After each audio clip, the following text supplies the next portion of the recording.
Indiana just shattered a 113-year-old flood record. The White River came within inches of 25 feet, and rivers are still rising. The White River has surpassed levels not seen since 1913, and that was the benchmark for over a century. We're talking hundreds of homes underwater, entire neighborhoods cut off from the outside world. At least 7 people have lost their lives across the state, and that number could still climb. And here's the kicker, the Wabash River hasn't even hit its peak yet, and it won't for days. Meanwhile, flash floods are hammering Pennsylvania, New Jersey, West Virginia, and Ohio tonight. Over in Colorado, a dangerous debris flow is racing down a burn scar right now as we speak. And in Hawaii, Hurricane Lala brushed the Big Island and left more than 200,000 customers without power statewide. This is one of the most active flood situations I have seen across this country in a very long time. We have got a lot to break down today, so let's get right into it. All right, let's start out west and work our way east, and we'll save the biggest story for last. First up, Colorado. The National Weather Service out of Pueblo has issued a flash flood warning. This one is not for rain alone, it's for the 24 burn scar in central and southeastern Colorado.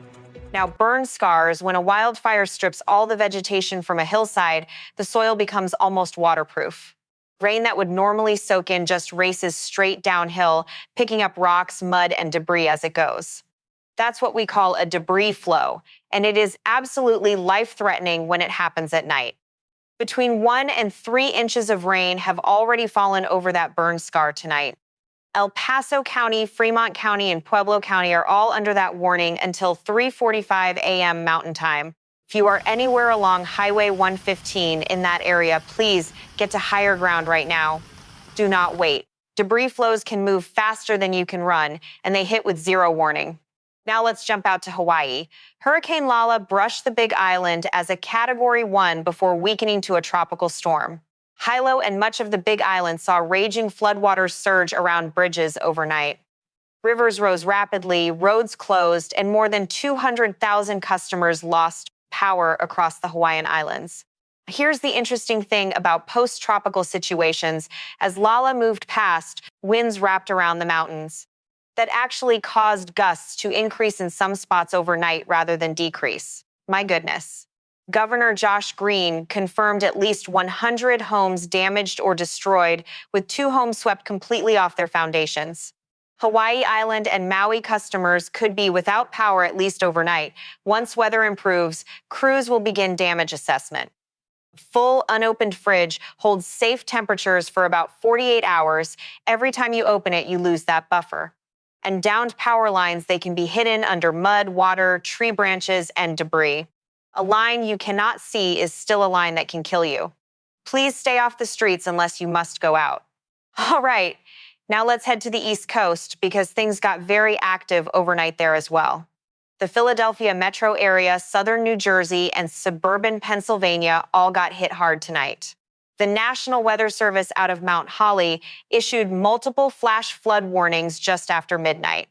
Between 1.5 and 2.5 inches of rain fell in Chester and Delaware counties in a very short window. When you dump that much rain in a built-up urban area with no room for the water to go, it goes into the streets. Small creeks and streams overflowed, highways flooded, underpasses became swimming pools. If you're driving the I-476 in Pennsylvania, anywhere between mile markers 7 and 19 tonight, turn around. The I-76, the Pennsylvania Turnpike, multiple sections are affected and barricaded. Over in New Jersey, the I-295 corridor between mile markers 10 and 53 is a concern. Same with the Turnpike. Cities at risk include Philadelphia, Camden, Norristown, Lansdale, Doylestown, and Westchester. The good news, most of these flash flood warnings are set to expire by 6 a.m. Eastern Time. But that does not mean the roads are safe. Water can linger for hours after the rain stops. Now, moving into West Virginia and Ohio, we've got a whole cluster of flood events happening simultaneously. Braxton, Gilmer, Lewis, and Upshur counties in West Virginia are under a flash flood warning until 3:45 a.m. Eastern. Interstate 79 between mile markers 77 and 90, that stretch is compromised tonight, so use extreme caution. Also in northern West Virginia, Doddridge, Tyler, Ritchie, and Pleasants counties have flood warnings active. Route 50 in West Virginia between mile markers 53 and 60 is seeing flooding right now as well. Over in Ohio, Perry County is dealing with small stream flooding with 1 to 1.5 more inches expected. New Lexington, Somerset, Crooksville, those communities need to watch water levels very carefully overnight. Down in Washington County, Ohio, Marietta and surrounding areas are already flooded and I-77 is impacted. And Kentucky, Wolfe County finally saw its flood warning expire just before 3 a.m. Eastern tonight. Floodwaters are receding in Campton and surrounding areas, but road closures remain in effect. Once again, just because the water is dropping doesn't mean it's safe. The road beneath might not even be there. All right, now let's talk about the main event. Indiana, and y'all, this one is historic. The White River crested at 24.93 feet in Anderson, Indiana, confirmed by NWS Northern Indiana. NWS reported more than 11 inches of rain fell in 2 days, a summer rainfall event with zero snowmelt contribution. The previous record at Anderson was 23.6 feet, set in 1913 when Woodrow Wilson was in the White House. In Noblesville, the White River crested at 24.6 feet, confirmed by Hamilton County officials Sunday morning. Hamilton County, Carmel, Noblesville, hundreds of homes are no longer livable tonight. Dozens of neighborhoods are completely inaccessible, cut off by floodwater in every direction. In some locations along the White River, the flooding has now surpassed the Great Flood of 1913. That was a catastrophic event that caused widespread devastation across the entire region, and we've topped it. President Trump has issued an emergency declaration covering more than half of Indiana's 92 counties. At least 7 people have died in flood-related incidents across the state. This is a deadly event. Over in Madison Township, Smoky Row Road and State Road 144 saw rescues just before 8 p.m. Sunday night. Around 10 individuals were pulled from their homes by multiple fire departments working together. Several pets were also evacuated, exact numbers still being confirmed by the Madison Township Fire Department. There were social media reports of a levee breaking, and I want to address that right now. It was a quarry levee, meaning water flowed into a quarry pit, not a river levee failure. That is an important distinction. A river levee failure would have been catastrophically worse. A portion of Smoky Row Road itself was completely washed away by floodwaters. Until the water recedes, officials have no idea how extensive the road damage actually is. In Carmel, the White River still has the potential to rise an additional 1 to 3 feet by 2 a.m. Monday morning. The city of Carmel released a map showing areas that could see low-level flooding if that happens. If your home is in one of those zones, make your plan now, not at 1 a.m. when water is at your door. Down in Indianapolis and Broad Ripple, Cornell Avenue is nearly impassable with portions already blocked off. Flooding in Broad Ripple has been significant. Residents describe it as the worst they have ever seen. Indianapolis emergency crews responded to multiple incidents today involving motorists who tried to drive through water. Every single one of them had to be rescued from their vehicles. Every single one. And in Anderson, drone footage from the Hamilton County Sheriff's Office showed truly staggering destruction. Homeowners standing in floodwater, looking at what was once their neighborhood, it is absolutely heartbreaking. The Red Cross is running or supporting 13 emergency shelters and has served more than 4,700 meals and snacks across the region. The Indiana Colts and Indiana Pacers, along with the Fever and the Noblesville Boom, donated a combined $250,000. All of that money goes directly to the American Red Cross for ongoing response and recovery efforts. Shelter is available at Washington Township School Services Center at 8401 Westfield Boulevard for those without pets. Now, here's where we need to talk about what is still happening in Indiana because it is not over. Multiple NWS flood warnings remain active across the state right now as of this broadcast. The Mississinawa River near Ridgeville in Randolph County, that one upgraded from minor to moderate flooding. Another round of 1 to 2 inches of rain forced that re-rise in the river. The stage hit 11.9 feet. It is forecast to crest at 12.4 feet this morning, then gradually fall below flood stage this afternoon. SAR 1 just south of SR 28, West CR 825N. Those roads are flooded in Randolph County right now. The Wabash River near Lynn Grove is affecting Wells and Adams counties with minor flooding ongoing. Stage is sitting at 12.6 feet against a flood stage of 11.0 feet. County roads are already flooding. That river is expected to fall below flood stage late tonight, so some relief is coming there. The Wabash near Bluffton has stage at 11.1 feet. River Road is flooded. Kehoe Park is isolated. And in northeastern Randolph County, there's an additional flood warning active until 8:15 a.m. Eastern. Winchester, Union City, Ridgeville, and Saratoga are all in the warned area with more rain falling. Down in Evansville and Vanderburgh County, a flood advisory is in effect until 3 a.m. Central Time. The Lloyd Expressway, one of Evansville's main arteries, is experiencing flooding right now. An additional 1 to 2 inches of rain is expected over that area overnight. Melody Hill and Darmstadt, too. But here's where it gets really interesting, and honestly, this is the part that concerns me the most. The Wabash River at Vincennes, Lawrence County, Illinois, and Knox County, Indiana is not done yet. Right now, the stage is at 12.9 feet. Flood stage for this location is 16.0 feet. The National Weather Service is forecasting this river to crest at 21.2 feet on Sunday evening. That is not this Sunday. That is next Sunday. This river will be rising all week long. At 21.0 feet, extensive agricultural flooding begins in areas outside the levee system. River Road in Lawrence County, Illinois, from the Lincoln Memorial Bridge east toward Billet, will flood. The flooding severity has been upgraded from minor to moderate at Vincennes, and duration is extended. This is the downstream consequence of everything that fell upstream over Indiana the past week.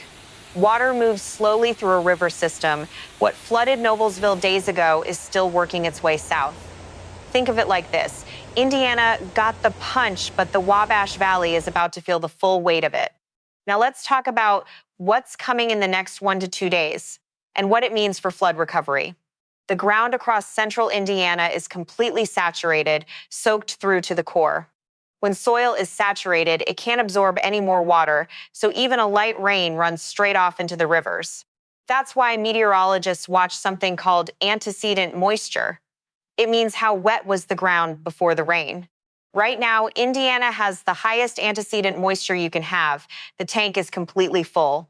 Additional rainfall of 1/2 inch to 1¼ inches is still falling in Randolph County tonight. That rain on already saturated ground will keep those rivers from falling as quickly as we'd like. Meanwhile, the Wabash continues its long downstream journey toward Vincennes and beyond.